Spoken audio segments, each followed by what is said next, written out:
નમસ્કાર વિદ્યાર્થી મિત્રો, આજે આપણે આંકડાશાસ્ત્રનો એક એવો દાખલો લઈને આવ્યા છે જેમાં વર્ગ લંબાઈ અસમાન છે અને આ એક જ દાખલો છે આખી ચોપડીની અંદર જેની વર્ગ લંબાઈ અલગ છે અને બધા જે ગેપ આવે છે, જે વર્ગ લંબાઈનો જે ગેપ આવે છે જેને આપણે ગેપ કહીએ છીએ આપણી ભાષામાં, સાદી ભાષામાં, બરાબર, એ બધામાં અલગ અલગ છે. તમે જોઈ શકો છો કે 20 થી 60 કેટલાનો ગેપ છે? 40. 60 થી 100 કેટલાનો ગેપ છે? 40. પછી 100 થી 150 કેટલાનો ગેપ છે? 150 એટલે 50 નો ગેપ છે. અને 150 થી 250 100 નો ગેપ છે. 250 થી 350 100 અને 350 થી 450. બરાબર. અત્યાર સુધીના આપણા બધા જ દાખલાઓમાં વર્ગ લંબાઈ એટલે કે ગેપ બધો સરખો આવતો હતો, પરંતુ અત્યારે આપણી પાસે એવો દાખલો છે જેમાં વર્ગ લંબાઈ અસમાન છે, ગેપ અસમાન છે. બરાબર. એટલા માટે આપણે વર્ગ લંબાઈ જે છે આપણા મુજબ આપણે ધારી લેવી પડશે, પરંતુ તે પહેલા સૌથી પહેલા આપણે શોધીશું મધ્ય કિંમત. ચાલો બંનેનો સરવાળો કરીએ અને ભાગાકાર કરીએ 2 વડે. 20 અને 60 ટોટલ કેટલા થાય? 80. 80 ના અડધા કરો કેટલા આવશે? 40. બરાબર. બીજા દાખલામાં આપણે શું કરતા હતા? જે ગેપ સરખો હોય તો જે ગેપ હોય એ ગેપ જ આમાં ઉમેરી દેતા હતા. જેમ કે 40 હોય ને બધાની વર્ગ લંબાઈ સમાન હોય તો આપણે શું કરતા હતા? ઈઝી રહે એટલા માટે શું કરતા હતા?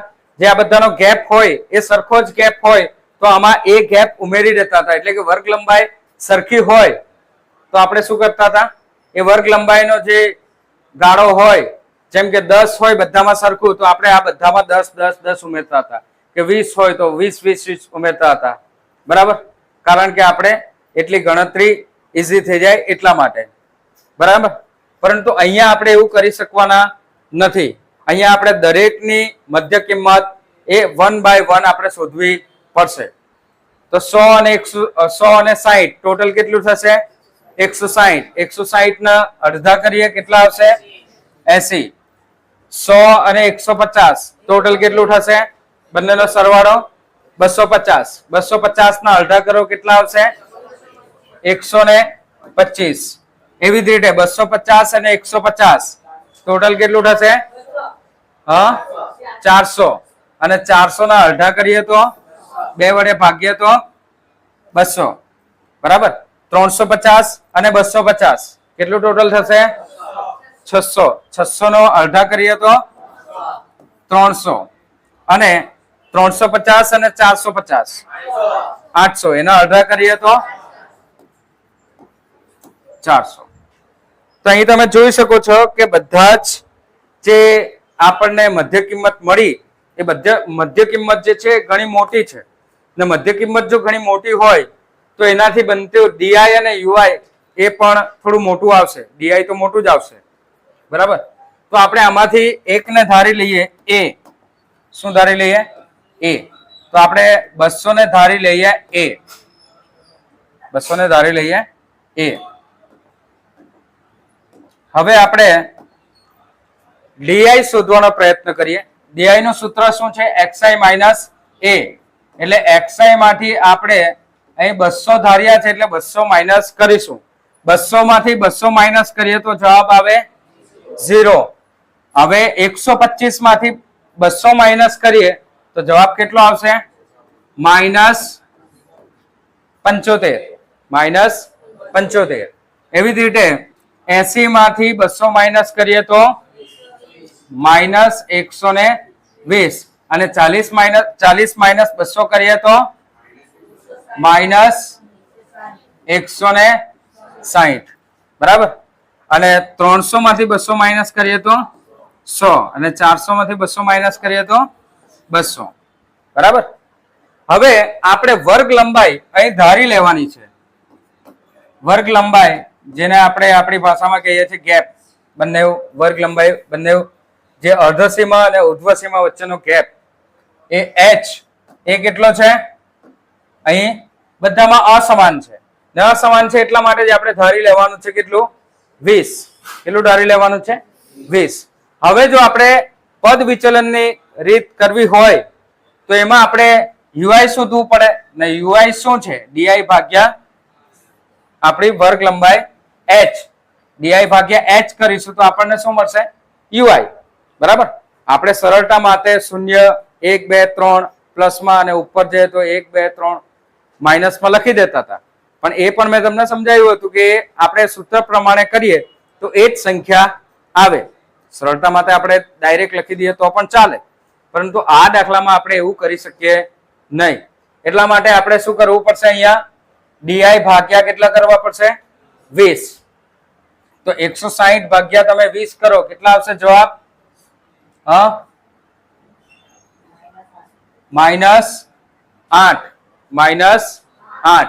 ત્યાર પછી 120 ભાગ્યા 20 કરશો, જવાબ કેટલો આવશે? 6.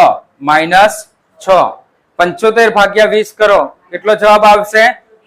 -3.75. -3.75. અને અહીં તો આવશે 0. પછી 100 ભાગ્યા 20 કરો તો 5 અને 200 ભાગ્યા 20 કરો તો 10. તો આપણે આ યુઆઈ નાની બને એટલા માટે આપણે શું ધાર્યા છે? 20. બરાબર. તમે 10 ધારો તો પણ કરી શકો, પરંતુ યુઆઈ જે છે એ તમારી થોડી મોટી આવશે એનાથી. બરાબર. એટલા માટે આપણે ધાર્યા છે 20. બરાબર. હવે આપણે એફઆઈ યુઆઈ નો ગુણાકાર કરીએ અને એફઆઈ યુઆઈ ની લાઈન બનાવીએ. એફઆઈ અને યુઆઈ, એફઆઈ અને યુઆઈ. ચલો 8 અને એફઆઈ કેટલા છે? 7. 7 અથામ 56. બરાબર. -56.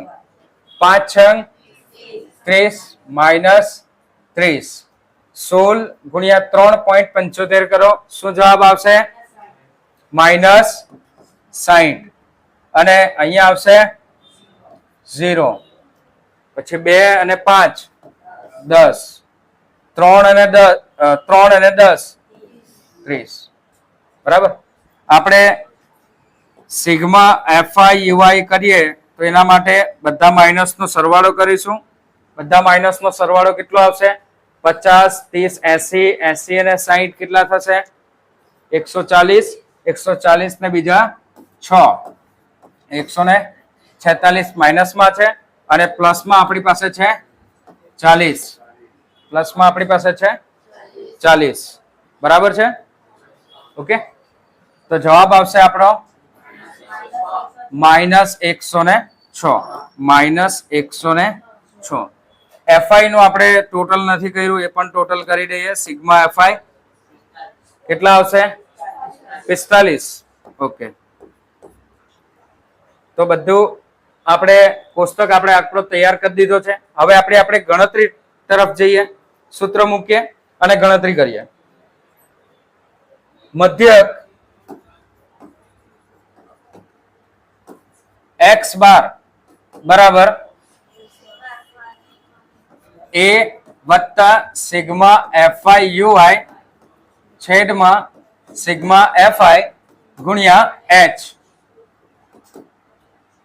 અહીં આપણે દાખલામાં લખી દેવાનું કે વર્ગ લંબાઈ h બરાબર 20 લઈશું. બરાબર. એ આપણે ધારેલી છે કારણ કે આપી નથી.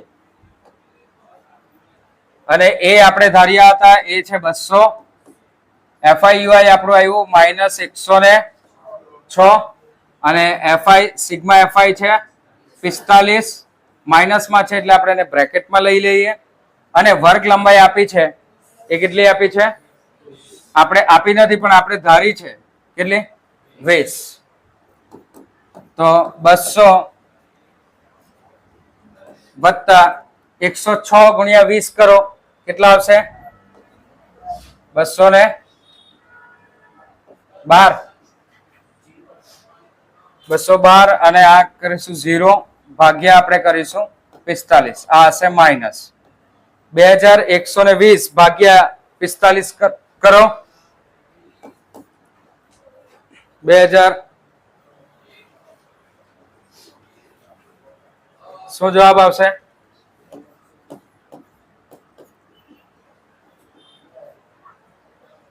ભાગાકાર કરો રફમાં 2120 ભાગ્યા 45. 45 ચોક 180 બરાબર. માઇનસ કરો કેટલા આવશે 20 30 અને 32 અને ઉપરથી ઉતારો આ 0. પછી 45 ગુણ્યા 6 કરી જો કેટલા આવે 270 આવે ને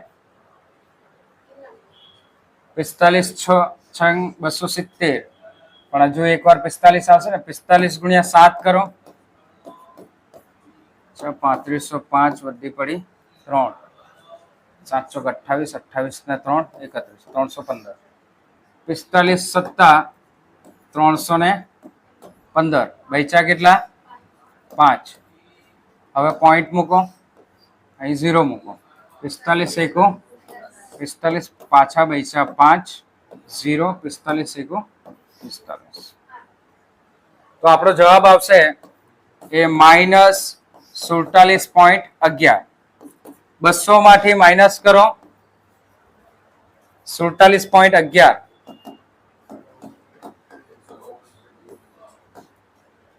હા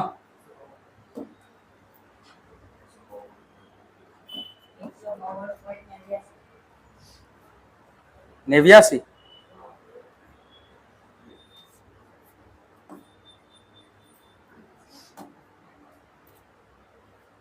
બસો માંથી 47 માઇનસ કરો તો કેટલા આવે 153.